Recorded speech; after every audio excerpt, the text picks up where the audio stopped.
tadi. Yang kedua yaitu kulit. Nah, kulit ini berasal dari hewan yang sudah disamak sehingga mudah dibentuk. Disamak itu artinya dibersihkan lalu dijemur ya, melalui proses penjemuran. Terus kulit itu memiliki beragam warna, ada yang berwarna hitam, ada putih, coklat, ada yang berwarna krem. Warna ini tentu sesuai dengan jenis hewan yang dikuliti.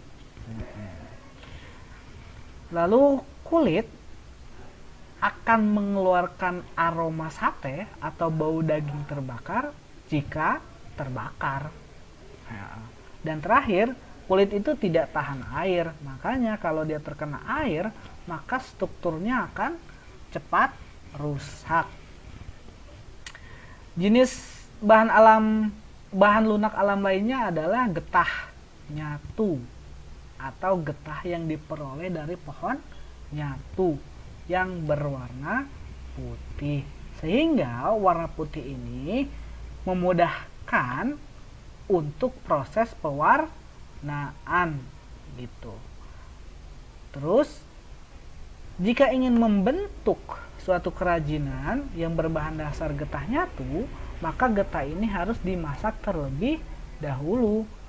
Untuk apa? Untuk membuatnya lunak dan elastis. Dan terakhir, jika dipanaskan, getahnya tuh memang akan melunak. Tetapi lama-kelamaan, getah itu kan akan menjadi dingin. Nah, ketika sudah dingin, dia mengeras gitu.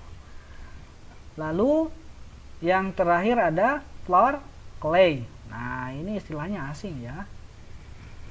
Sebetulnya pengertiannya mudah ya, bisa dibayangkan ya. Karena apa? Karena floor clay itu adalah istilah untuk adonan tepung yang dilumat sehingga dia kalis dan mudah dibentuk gitu loh. Dan untuk membuatnya kalis dan mudah dibentuk melalui proses pelumatan tentu diperlukan air. Nah, lalu karakteristik berikutnya, kerajinan yang dibuat dari floor clay itu nggak tahan air, karena kalau kena air dia rusak, karena kebayang ya terbuat dari tepung ya. Nah, lalu kalau kita ingin mewarnai produk kerajinan yang berbahan dasar dari floor clay, kita dapat melakukannya dengan pewarna makanan sintesis, bukan pewarna alami, berbeda dengan getah nyatu.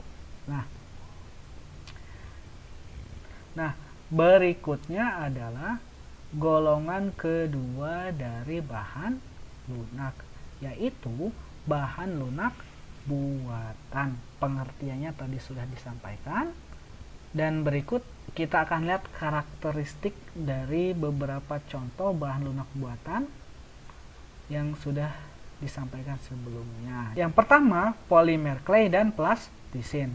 Nah, keduanya ini memiliki ciri-ciri yang serupa, warna yang berbeda, dan teksturnya padat lunak. Lalu apa yang membedakan keduanya? Yang membedakannya adalah polimer clay tidak mengandung minyak, sedangkan plastisin mengandung minyak. Itu. Lalu yang terakhir, pada saat proses pengeringan, polimer clay dapat langsung mengeras. Jadi tadinya lunak menjadi keras. Nah, ini tidak terjadi pada plastisin, karena plastisin walaupun didiamkan dengan jangka waktu yang lama, dia akan tetap lunak. Nah, itu bedanya ya. Lalu contoh yang kedua dari bahan lunak buatan adalah fiberglass. Nah, karakteristiknya, fiberglass memiliki struktur cair dan jika mengering akan mengeras. Terus fiberglass juga mudah dibentuk ketika dia masih setengah keras. Tadi kan dari cair menjadi keras. Nah, selama proses itu, disitulah kita bisa membentuk fiberglass. Lalu, kerajinan yang terbuat dari fiberglass dibuat dengan cara dicetak atau dicor. Jadi, tidak menggunakan tangan manual ya, berbeda dengan plastisin atau polimer clay. Selanjutnya, campuran fiberglass adalah katalis. Katalis inilah yang membuat fiberglass dapat dengan cepat mengeras. Selanjutnya, ketika kita ingin mewarnai suatu produk kerajinan yang terbuat dari fiberglass, kita bisa melakukannya ketika masih berbentuk cair ataupun ketika sudah kering. Nah, terakhir, fiberglass ini tahan lama dan teksturnya kuat. Wujudnya bening seperti kaca atau air, sehingga fiberglass sering dibentuk menjadi produk kerajinan yang menyerupai air. Contoh berikutnya adalah lilin dan parafin. Nah, ini karakteristiknya, lilin dan parafin berwujud padat, namun jika dipanaskan akan mencair. Nah, kebayang ya, karena lilin. Pengolahan kerajinan dengan bahan lilin dan parafin dilakukan sama seperti fiberglass, yaitu dengan cara dicetak atau dicor. Lalu pewarnaannya ini agak berbeda dengan fiberglass. Karena apa? Karena kalau kita ingin mewarnai produk kerajinan yang berbahan dasar lilin dan parafin, kita harus melakukannya ketika lilin atau parafinnya masih cair gitu loh. Karena kalau sudah keras gak mungkin dong bisa diwarnain. Nah, gitu. Lalu lilin dan parafin dapat dicampur dengan aroma pewangi untuk menambah sensasi saat digunakan. Banyak kok kalau kamu perhatikan dan kamu bisa cari ya, banyak lilin-lilin yang ketika dibakar dia mengeluarkan aroma tertentu. Dan yang terakhir, lelehan lilin dan parafin yang terbuang dapat dipanaskan dan dicetak kembali. Itu. Selanjutnya, contoh dari bahan lunak buatan adalah gips. Dengan karakteristik wujud gips ini awalnya bubuk, lalu dicampur dengan air sehingga menjadi adonan yang kental. Nah, adonan inilah yang akan mengalami proses pengerasan jika didiamkan. Makanya sama seperti lilin dan fiberglass, produk kerajinan yang berbahan dasar gips juga dibentuk melalui proses pengecoran atau penyetakan. Selanjutnya, pewarnaan pada produk kerajinan berbahan dasar gips dilakukan setelah produk tersebut jadi. Nah, ini berbeda dengan lilin dan parafin.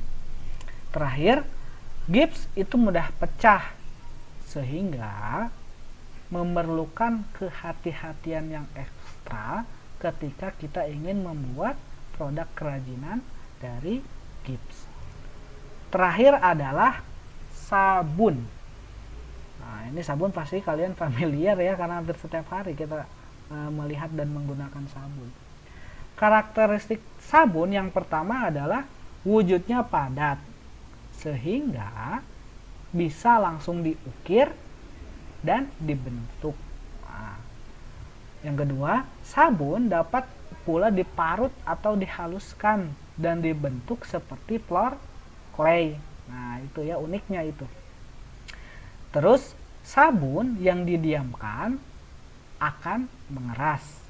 Dan terakhir, kalau kita ingin mewarnai produk kerajinan yang berbahan dasar sabun,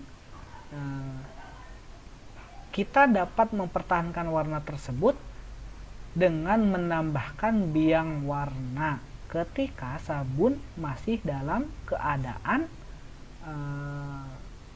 lunak gitu atau berupa adonan. Nah, mungkin itu saja pembahasan singkat mengenai bab pertama tentang kerajinan bahan lunak. Demikian pembahasan singkat dari saya mengenai materi pertemuan pertama kita untuk mata pelajaran Pakraya kelas 8 tentang kerajinan bahan lunak yang mencakup prinsip serta jenis dan karakteristiknya. Semoga video singkat ini bisa sedikit memberikan gambaran kepada kalian tentang materi yang sebelumnya saya berikan.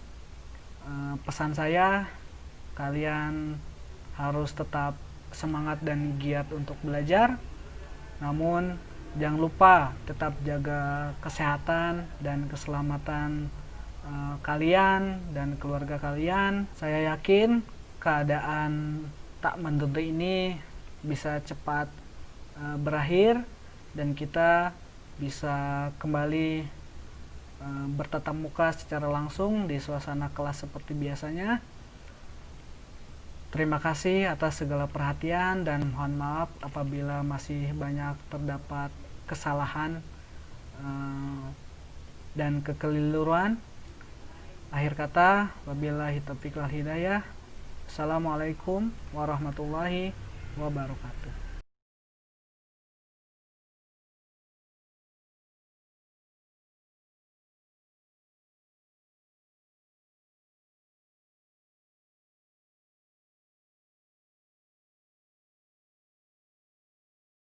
Jadi bagi kalian yang sudah memiliki buku tersebut,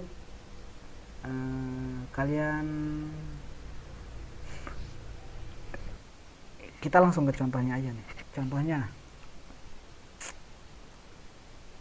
apa ya? Makanya kalau kita ingin membuat produk kerajinan dari berbahan makanya ketika kita ingin membuat produk kerajinan yang terbuat dari bahan gips, kita makanya tapi lama kelamaan seiring hilang suhunya tetapi lama kelamaan ketika dia mendingin, dia juga kok mendingin sih, tetapi lama kelamaan ketika panasnya hilang, kok panasnya hilang sih?